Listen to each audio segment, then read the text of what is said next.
Good morning. हमने part 1 प्रार्थना पढ़ा था, उसके प्रश्नोत्तर भी कंप्लीट किए थे। आपको सब लर्न करना है, कॉपी में लिखना है। अब हम जल्दी से टेस्ट भी देने की तैयारी करेंगे। अब पार्ट 2 पढ़ेंगे गीतांश का टी शर्ट। प्रस्तुत पाठ में गीतांश अपनी माँ का कहना नहीं मानता है, इस कारण वो बीमार पड़ जाता है। इसी प्रकार कई बार हम लोग भी बड़ों का कहना न मानकर मनमानी करते हैं, इसलिए हमें उनका कहना मानना चाहिए, क्योंकि वो जो कुछ भी कहते हैं हमारी भलाई के लिए कहते हैं। चलिए पढ़ते हैं ये पाठ। गीतांश की टी शर्ट।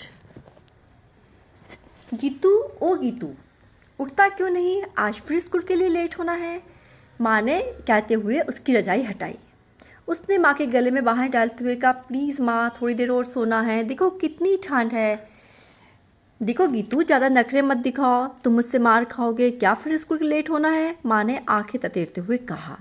माँ की डांट खाकर गीतू गुसल खाने मतलब बाथरूम की ओर जाने लगा। अचानक वह रुका, माँ की तरफ देखते हुए बोला, माँ क्या आप मुझे गीतू गीतू बुलाते हो? ये तो लड़कियों वाला नाम है, आप मुझे पूरे नाम गीतांश से क्यों नहीं बुलाते हैं? मुझे गीतू नाम अच्छा नहीं लगता। माँ ने उसके सिर पर हाथ फेरते हुए कहा, मैं तुझे प्यार से गीतू कहती हूँ, मुझे गीतू कहना अच्छा लगता है।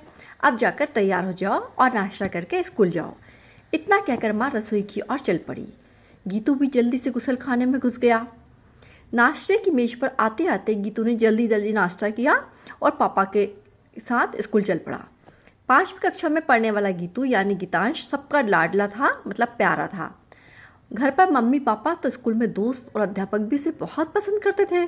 गीतांश पढ़ाई लिखाई के साथ साथ खेलकूद में भी बहुत होशियार था। बस उसमें एक कमी थी कि वो जिद्दी था। जब भी वो किसी बात पर अड़ जाता तो किसी की एक भी बात नहीं सुनता था। अपनी इस आदत के कारण उसका कई बार नुकसान भी हुआ, कई बार बड़ों से उसको डांट भी खानी पड़ती, लेकिन इसके बावजूद भी वो अपनी इस गंदी आदत को नहीं छोड़ता था।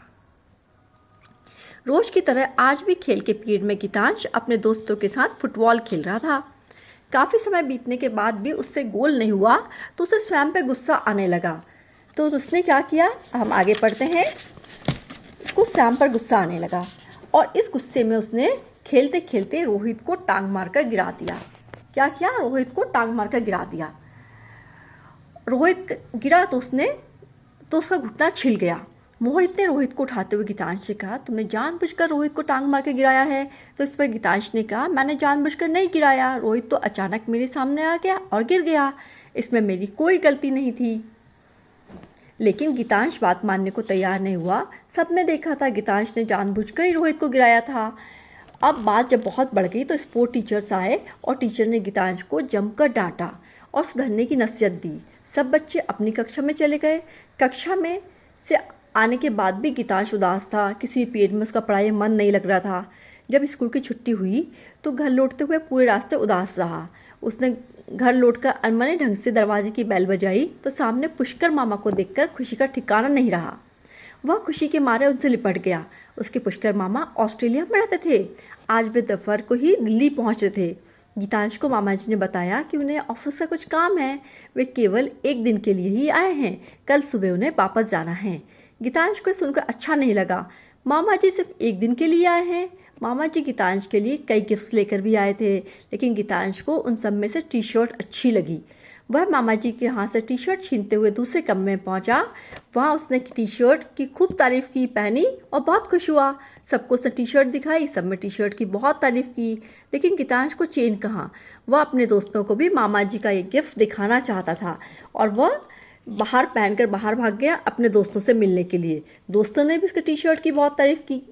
कुछ देर खेलने के बाद सब अपने अपने घर चले गए। खेलने के बाद जब गीतांश लौटा तो माँ की तरफ देखते हुए बोला, गीतू इतनी ठंड में तुम स्वेटर के बगैर बाहर गए थे? गीतांश ने कहा, हाँ माँ, जवाब दिया। तुमने ऐसा क्यों किया? ऐसा करने से तुम्हें ठंड लग जाएगी और तुम बीमार हो जाओगे।